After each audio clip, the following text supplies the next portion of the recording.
पहलगाम हमले में मारे गए 28 लोगों को श्रद्धांजलि देने के लिए आज इंडिया महागठबंधन के कई नेता शामिल हैं। प्रभारी शरीफ के विधायक हैं, गोपाल रविदास जी भी शामिल हुए हैं इस कैंडल मार्च में। क्या कहेंगे सर, जिस तरीके से एक जो सदमे का जो माहौल है पूरे भारत में? सबसे पहले तो इस घटना की हम निंदा करते हैं और प्रधानमंत्री से नैतिकता की मनाते इस्तीफा की मांग करते हैं कि जिस तरह से पुलवामा में पिछले समय में घटनाएं घटी, उस जांच का क्या हुआ, कौन लोग किया, अब तक जांच क्यों नहीं, दोबारा घटनाएं हुई है और चौतरफा रूप से आपने भी स्वीकार किया है कि एजेंसियां की चूक है केंद्रीय स्तर पर। तो आपकी एजेंसियां क्या कर रही थी? आपके आदमी अपने मंत्री जो हेलीकॉप्टर से घूमेंगे और जो पूरे नागरिक जो तीर्थयात्री जो है उनकी कोई सुरक्षा नहीं, ऊपर में कोई सुरक्षा नहीं है। आप जानते थे कि तीर्थ यात्रा शुरू होने वाला है अमरनाथ यात्रा का, तब भी आपने सुरक्षा का व्यवस्था क्यों नहीं किया?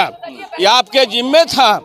कश्मीर और जम्मू केंद्रीय एजेंसी के जिम्मे है, आपने सुरक्षा नहीं किया और मारने का, आप हत्या का आरोप उन पर लगा रहे हैं कि पूरे लोगों की हत्या की जिम्मेवारी आपके ऊपर में है। इसलिए नैतिकता के आधार पर आप इस्तीफा दीजिए। कार्रवाई तो किया उन्होंने, पाकिस्तान के खिलाफ कार्रवाई। आप देख रहे हैं कि बिहार में घटना घटी तो बिहार में नीतीश कुमार भी जश्न मना रहे थे, पूरा एनडीए कौमा एयरक्राफ्ट का जश्न मना रहा था वीआईपी एरिया में। और प्रधानमंत्री जी कल आए हैं तो 156 इंच के सीना दिखाते हुए कह रहे हैं कि बड़ी कार्रवाई किया जाएगा। सोच नहीं सकता है, आप मानवाधिकार का उल्लंघन भी कर रहे हैं। सर्जिकल स्ट्राइक किया तो था, पुलवामा अटैक का अधिकार का उल्लंघन भी कर रहे हैं आप। हमको लगता है कि फिर से पुलवामा की तरह बिहार के 2025 के चुनाव में आप इसका उपयोग करके वोट लेने का काम करेंगे। इसलिए नैतिकता के आधार पर आप इस्तीफा दीजिए, तब कार्रवाई की बात करें। नैतिकता के आधार पर प्रधानमंत्री से इस्तीफे की मांग कर रहे हैं फुलवारी शरीफ के विधायक हैं गोपाल रविदास।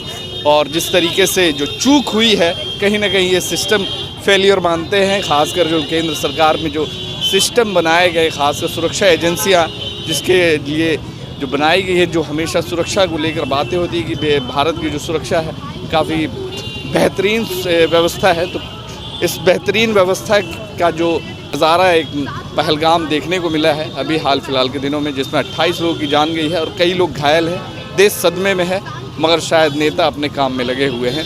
वोट का वक्त है, चुनाव का वक्त है, चुनाव की तैयारियों में लगे हुए हैं। क्या बोल रहे थे मैम? हमारे देश के प्रधानमंत्री मधुबनी में आकर जिस तरह की भाषा बोल रहे हैं, ये किसी जवाबदेह व्यक्ति की भाषा नहीं हो सकती है। आप इस देश के प्रधानमंत्री हैं, आपका गृह मंत्री है, पहला जवाब तो आपको ये देना चाहिए कि इतनी बड़ी चूक हुई कैसे। आखिर वहाँ इतनी बड़ी संख्या में पर्यटक थे, वहाँ आर्मी क्यों नहीं थी, वहाँ पुलिस क्यों नहीं थी? आपके भीतर घुसा रहे हैं, उस कश्मीर में आतंकवादी घुसा रहे हैं जिसकी आपने घोषणा की कि हमने आतंकवाद को खत्म कर दिया यहाँ से। तो पहले अपनी जवाबदेही लीजिए, गृह मंत्री जवाब दें, इस्तीफा दें, और तब आप कुछ बात बोलेंगे तो उसका मतलब होगा। नहीं तो आप एक उन्माद पैदा करना चाहते हैं बड़ी बड़ी बातें बोल करके। इस उन्माद से इस देश के भीतर सिर्फ नफरत फैलाने का काम हो रहा। हम लोग लगातार देख रहे हैं कि मुसलमानों को टारगेट किया जा रहा है, जबकि कश्मीर की जो घटना है वो साफ बता रही है कि वहाँ तमाम मुसलमान लोग सबसे ज़्यादा दुखी हैं। इस हत्याकांड के बाद, इस जनसंहार के बाद कश्मीर में बड़े बड़े जुलूस हो रहे हैं और वहाँ के लोग कह रहे हैं कि हम अपने भाइयों के साथ हम आतंकवाद के खिलाफ हैं। तो यहाँ ज़रूरत थी कि आप देश के भीतर एक सद्भावना का माहौल बनाइए, आपस में विश्वास का माहौल बनाइए। ये करने के बदले आप नफरत फैलाने में लगे हैं, हिंदू मुसलमान करने में लगे हैं। इससे मोदी जी को वोट तो मिल जाएगा। इस नफरत को फैलाने में सबसे बड़ा योगदान देश में अभी किस को मानती है, जो लगातार जो बड़ी बड़ी मीडिया हाउसेस ने चलाया इस हमले के बाद कि धर्म पूछ कर मारा जा रहा है, धर्म पूछ कर गोलियां चलाई जा रही है, जाति पूछ कर नहीं। तो कहीं ना कहीं एक जो परसेप्शन क्रिएट किया गया है एक खास विशेष समाज को लेकर, तो लगता नहीं आपको कि ये बड़ी मीडिया और मेन स्ट्रीम मीडिया का पूरी गोदी मीडिया जो है वो इसी काम में लगी हुई है। आतंकवादियों ने अगर धर्म पूछ के भी मारा है तो ये तय मानिए कि आतंकवादियों को धर्म से कोई लेना देना नहीं है।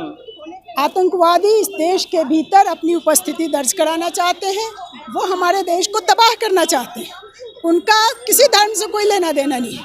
ज़रूरत तो इस बात की है कि इस देश की सरकार वो ये जो माहौल बनाने की कोशिश आतंकवादियों की तरफ से हो रहा, उसी को आप भी बढ़ावा दे रहे हैं हिंदू मुसलमान करके।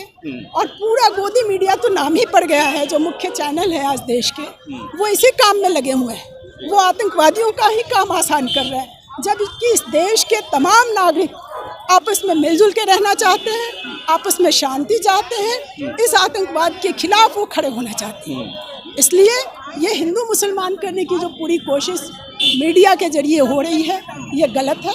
हम लोग हर जगह देख रहे हैं कि हमारे मुसलमान भाई भी बड़ी संख्या में सामने आ रहे हैं। वहाँ शहादत भी दी है, उन्होंने मदद किया है वहाँ तमाम लोगों का।